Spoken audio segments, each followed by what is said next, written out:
Students आप सभी का स्वागत है। तो चलिए आज हम इसमें डेरिवेटिव स्टार्ट करेंगे, अवकलज स्टार्ट करेंगे। तो अवकलज में सबसे पहले अवकलज की परिभाषा पढ़ेंगे। माना f एक वास्तविक फलन है और इसकी परिभाषा के प्रांत में एक बिंदु a है। a पर f का अवकलज क्या होता है? Limit h tends to 0 fa plus h minus fa बटे h से परिभाषित है, बशर्ते कि इस सीमा का अस्तित्व हो। इस सीमा का अस्तित्व होना चाहिए। भाई कभी कभी किसी सीमा का अस्तित्व नहीं होता। अस्तित्व कब नहीं होता? जब LHL बराबर नहीं होता किसके? आपने पढ़ा होगा तब उस लिमिट का क्या नहीं होता? अस्तित्व नहीं होता। पर इस लिमिट का क्या होना चाहिए? अस्तित्व होना चाहिए। तब अवकलज की जो परिभाषा है वो यही होती है। या सीधी भाषा में ये कहें, हमारे पास कोई एक फलन है y बराबर fx। ठीक है, हमारे पास y बराबर fx एक वास्तविक फलन है। तब अवकलज को, ठीक है, निम्न प्रकार परिभाषित किया जाता है। dy बाई dx बराबर limit h tends to 0 a बिंदु पे। तो वो किसके बराबर आएगा? a बिंदु पे f a plus h minus f a बटे में कितना होता है? h होता है। तो ये परिभाषा आप लोग नोट करिए, ठीक है। और कुछ मैं फार्मूले लिखा देता हूं इसके, तो ये फार्मूले आपको कुछ याद रखने पड़ेंगे। चलिए भैया फार्मूले लिखिए। पहला फार्मूला लिखिए d upon d x. D upon d x का मतलब होता है किसी फलन का x के सापेक्ष अवकलन। सबसे पहले फार्मूला पढ़ेंगे x की पावर n का। x की पावर n का अवकलन होता है कितना? n x की पावर n माइनस 1। देखिए ऐसे कोई क्वेश्चन आ जाएगा तुम्हारे सामने, यहाँ देखना भी, कोई कहेगा भी डी अपॉन डी एक्स करो, x की पावर 10 का करो, इसका अवकलन करो x की पावर 10 का। तो x की पावर 10 का जो अवकलन आएगा 10 x की पावर 10 माइनस 1 हो जाएगा। 10 x की पावर कितना आ जाएगा? 9 आ जाएगा। सिंपल क्वेश्चन है। सेकंड फॉर्मूला लिखेंगे d अपॉन डी एक्स। ठीक है, यदि c भी इसके साथ ही आ जाए कोई कांस्टेंट, तो कांस्टेंट को तो आगे रख लेते हैं, इससे कांस्टेंट को d अपॉन डी एक्स से आगे रख लेते हैं। और d अपॉन डी एक्स किसका? x की पावर n का। x की पावर n का अवकलन अभी ऊपर लिखा ही है मैंने। ये क्या होता है भी इसका अवकलन? n x की power n minus 1। Third formula d upon d x किसी कांस्टेंट का, c कोई कांस्टेंट है तो उसका अवकलन क्या होता है? 0 होता है। इसका अवकलन किसके बराबर होता है? 0 के बराबर होता है। और d अपॉन डी एक्स, इसके बाद लिखेंगे d अपॉन डी एक्स किसका? e की पावर x का। तो बिल्कुल सिंपल है ही, e की पावर x का अवकलन e की पावर x ही होता है। ठीक है, पांचवा फॉर्मूला देखिए d अपॉन डी एक्स ए की पावर x का। ए की पावर x का होता है ए की power x into log a to the base e। छठा formula d upon d x log x to the base e। log x to the base e पढ़ते हैं भैया। इसका अवकलन कितना होता है? 1 upon x. log x to the base e का अवकलन कितना होता है? 1 अपॉन x के बराबर होता है। ठीक है, चलिए इसके बाद फिफ्थ लिखिए d अपॉन डी एक्स किसका? log x to the base a का। 1 हाँ, कौन सा था? 6 7 है ये। इसका होता है 1 upon x log e to the base a के बराबर ही होता है। ठीक है, आठवां फॉर्मूला देखिए। अब आठवां फॉर्मूला x का। ठीक है, d अपॉन डी एक्स किसका? x का। सातवां था ना ये। चलिए आठवां formula d upon d x किसका? x का अवकलन होता है 1। इसके बाद d अपॉन डी एक्स, चलो अभी इतनी जगह नहीं है, इतना ही आप लोग नोट करिए।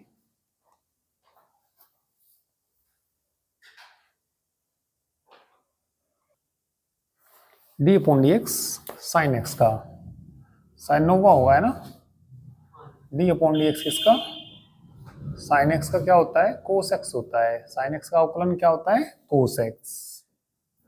फिर पढ़ेंगे d upon d x, cos x का होता है minus sine x, cos x का होता है माइनस के sine x. 11 d upon d x tan x का, टेन एक्स का अवकलन sec square x, tan x का अवकलन कितना होता है भैया, sec square x. 12 d upon d x cot x का, कोट एक्स का होता है माइनस के cosec square x. 13 D upon d x sec x, sec x का होता है sec x into tan x, sec x into tan x. 14 d upon d x cosec x का होता है minus cosec x into cot x, minus cosec x into cot x. इसके बाद यदि दो फंक्शन u और v हैं और गुना में है, u इंटू v की फॉर्म में है, तो ये जो गुणा विधि से इसका अवकलन होता है, इसको फर्स्ट फंक्शन मानते हैं, इसको क्या मानते हैं, सेकेंड। पहले को ऐसे ही रखते हैं d upon d x v का, अब के v को ऐसे ही रखते हैं डी अपॉन डी एक्स किसका, u का। फिर पढ़ेंगे हम d upon d x u upon v का भाग विधि से अवकलन, नीचे वाले को ऐसे रखते हैं, v को ऐसे रखते हैं, डी अपॉन डी एक्स ऊपर वाला यानी कि u का माइनस u को ऐसे रखेंगे डी अपॉन डी एक्स किसका, v का, और बटे कितना, v स्क्वायर। ठीक है, तो ये कुछ फार्मूले हैं, ये भैया सभी आपको याद होनी चाहिए, नोट कर लेंगे।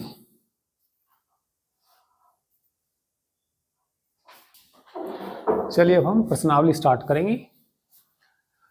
एग्जाम्पल भी बिल्कुल ऐसा ही है, एग्जाम्पल नंबर 5 बिल्कुल सेम ऐसा ही है। x बराबर 10 पर एक्स स्क्वायर माइनस 2 का अवकलज ज्ञात कीजिए। भाई मैंने आपको जो सबसे पहले फार्मूला लिखाया डी अपॉन डी एक्स किसका लिखाया, वैसे तो मैंने आपको x की पावर n का लिखाया है ना। x की पावर n का अवकलन क्या होता है, n x की पावर n माइनस 1। ठीक है, जिस फलन का भी अवकलन करना हो, सॉल्यूशन देखो इसका।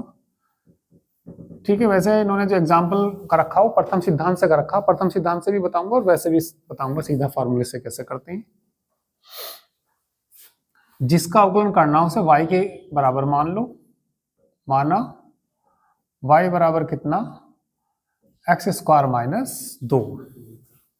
इसका दोनों ओर x के सापेक्ष अवकलन करने पर दोनों ओर x के सापेक्ष अवकलन करने पर, अवकलन करने पर y का जो अवकलन होता है वो होता है dy अपॉन dx। फिर d अपॉन dx किसका करना, एक्स स्क्वायर का करना। फिर d अपॉन dx किसका करना, 2 का करना। सबसे पहले जो मैंने तुम्हें फार्मूला लिखाया d अपॉन dx एक्स की पावर n का नहीं लिखाया, n एक्स की पावर कांस्टेंट का भी तो लिखाया भैया। कांस्टेंट का अवकलन क्या होता है, 0। तो इसे x की पावर n पढ़ो, इसका अवकलन करो, 2 आगे नहीं आएगा, 2x की पावर 2 माइनस 1 नहीं हो जाएगा, कांस्टेंट का क्या हो जाएगा, कितना आ जाएगा, 2x ही आ जाएगा। किसका मान आ गया, dy बाई, कौन से बिंदु पे निकालना, x बराबर 10 पर, तो dy बाई dx। यहां सफिक्स में लिखते हैं, x बराबर किस पे निकाल रहे, तो x की जगह क्या रख दो, कितना आंसर आ गया, एक तो तरीका ये हो गया, पर इसने जो क्वेश्चन कर रखे वो जैसे एग्जाम्पल 5 का रखा हो प्रथम सिद्धांत से कर रखी। ठीक है, यदि प्रथम सिद्धांत से कहेगा तो प्रथम सिद्धांत से ही करना पड़ेगा, और कुछ भी नहीं कहता तो आप लोग इस तरीके से कर सकते हो। तो पहले इस तरीके से कर लीजिए, फिर मैं इसी को ही आपको प्रथम सिद्धांत से करके दिखाता हूँ लिमिट से। हाँ, आंसर सेम ही आएंगे।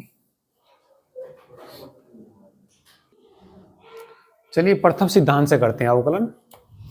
इसका हल देखिए भैया, जो भी फलन दिया उसे एफ एक्स मान लीजिए। माना एफ एक्स बराबर एक्स स्क्वायर माइनस 2। ठीक है, अब आपने एक फॉर्मूला पढ़ा होगा थोड़ी देर पहले, एफ डैश ए का अवकलन। क्या पढ़ा था? F A plus h limit h tends to 0, sorry जो परिभाषा में ही पढ़ा था आपने ना, limit h tends to 0 f A plus h f A upon h. कभी कभी एफ डैश एक्स ही करना पड़ जाता है, कोई किसी बिंदु पे नहीं पूछता अवकलन। तो एफ डैश एक्स क्या बनेगा? Limit h tends to 0 f x plus H minus f x बटे कितना? एच। एक्स पे कह रहा तो यहाँ बस एक्स की जगह ही आ गया, किसी बिंदु पे कहेगा तो वो बिंदु रखना पड़ेगा। जैसे कौन से बिंदु पे पूछा? 10 पे पूछा, तो लिखेंगे एफ डैश 10 लिखेंगे। तो आंसर कितना आया था? 20 आया था। तो इससे भी कितना आंसर आना चाहिए? 20 ही आंसर आना चाहिए। तो क्या लिखेंगे? We know that f dash 10 बताइए किसके बराबर? यहां से limit h tends to 0 f 10 plus H minus 10 बटे कितना? एच। Limit h tends to f 10 plus h का मान यहां से निकालेंगे, 10 प्लस एच का होल स्क्वायर नहीं हो जाएगा, है ना? और माइनस कितना? 2। एफ 10 का मान बताना यहाँ पे, 10 का स्क्वायर बटे में बोलना एच। ठीक है, इसका होल स्क्वायर खोल दो। लिमिट, ये आंसर कितना आना चाहिए? 20 आना चाहिए। 10 दाई 100 plus H square plus 20 H minus 10 का स्क्वायर माइनस माइनस प्लस 2, 2 से 2 कट जाएगा, 100 से बटे में कितना? एच।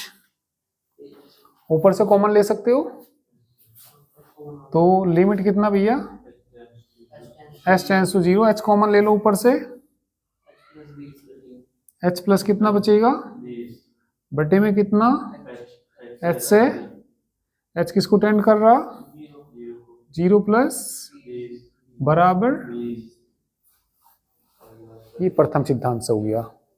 ठीक है, तो इन्होंने प्रथम सिद्धांत से कर रखे एग्जाम्पल, तो हम इनको प्रथम सिद्धांत से ही करते हैं आगे की क्वेश्चन भी।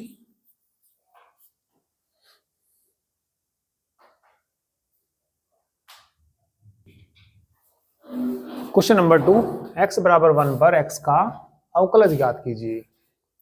वैसे तो आपको पता ही है x का अवकलन 1 होता है। ठीक है, कोई बिंदु भी रखेंगे तो 1 ही आएगा इसका आंसर। और चलिए हम इसको किससे करेंगे? प्रथम सिद्धांत से कह देते हैं, परिभाषा से कह देते हैं। ठीक है, तो वैसे एग्जाम में लिख के भी आता है, प्रथम सिद्धांत से इसका अवकलन कीजिए, x बराबर 1 पर x का प्रथम सिद्धांत से अवकलन कीजिए, या परिभाषा से भी लिख देता है कभी कभी। ठीक है, तो चलिए इसमें इसका हल करते हैं। पहले तो क्या मानना? एफ एक्स बराबर क्या मानेंगे? एक्स मानेंगे। देख लीजिए भैया, तुम भी देख लीजिए, कभी कभी आ जाता है एग्जाम में। ठीक है, 12th में भी आ जाता है एग्जाम में ही। तो एफ एक्स बराबर क्या मान लेंगे? एक्स मान लेंगे। ठीक है, तो एक्स बराबर 1 पे निकालना, तो फॉर्मूला लिखना पड़ेगा हमें, वी नो दैट, क्या लिखेंगे? F dash 1। बताइए क्या बताया था अभी मैंने? ए पे बताया था, है ना? एफ डैश सी क्या बताया था, limit S tends to zero F A plus H minus F A upon H. तो यहाँ तो 1 है ना, तो लिमिट बोलो कितना, एस टेंस टू जीरो, ए की जगह तो 1 प्लस एच नहीं आएगा, माइनस एफ 1 नहीं आएगा, बटे में कितना, limit S tends to f 1 plus h का मान बताना, यहां से 1 प्लस एच ही आएगा। अरे एक्स की जगह क्या है, यहाँ 1 प्लस एच है, एफ 1 का मान बताना। अरे एक्स की जगह 1 रख दो, एफ 1 का मान कितना आएगा, 1 ही आएगा, बटे कितना, इससे नहीं कट जाएगा, limit S tends to h बटे एस एच नहीं कट जाएगा, कितना आंसर आया, 1 आया। क्वेश्चन नंबर 3, एक्स बराबर किस पे ज्ञात करना, 100 पे ना, किसका करना, 99 एक्स का। एक मिनट देख लो भैया यहाँ को, एफ एक्स की जगह क्या लिख देंगे, 99 एक्स, किस कौन से बिंदु पे निकालना, 100 पे निकालना। यहाँ कितना आएगा, 100 प्लस एच, यहाँ कितना आएगा, 100। चलिए मान बताइए, फंक्शन में रखो यहाँ पे, यहाँ देखो भैया, एक्स की जगह 100 प्लस एच रख दो, एक्स की जगह रखना, लिमिट कितना, s tends to zero, f 100 plus h का मान बताना, एक्स की जगह 100 प्लस एच, तो 99 तो है ये, एक्स की जगह क्या रख देंगे, 100 प्लस एच, एफ 100 का मान बताना, यहाँ 100 रखेंगे तो 99 गुना 100 नहीं आएगा, 99 गुना 100 बटे कितना, एच गुना करना अंदर, limit S tends to zero, तो ये आ जाएगा कितना, 9 99 100 प्लस 99 एच माइनस 99 100 बटे कितना, 99 100 से, ठीक है, एच नहीं कट जाएगा, नेक्स्ट लाइन में काटना उसको, लिमिट ऐसे दिखाना मेहनत करके कि भैया हाँ काफी मेहनत कर रखी क्वेश्चन में, कभी यही काट के कर दो, एच नहीं कट जाएगा, कितना आंसर, 99। तो क्वेश्चन नंबर 4 में भी प्रथम सिद्धांत से ही अवकलन करने हमें, ठीक है, तो इनको करके देखना।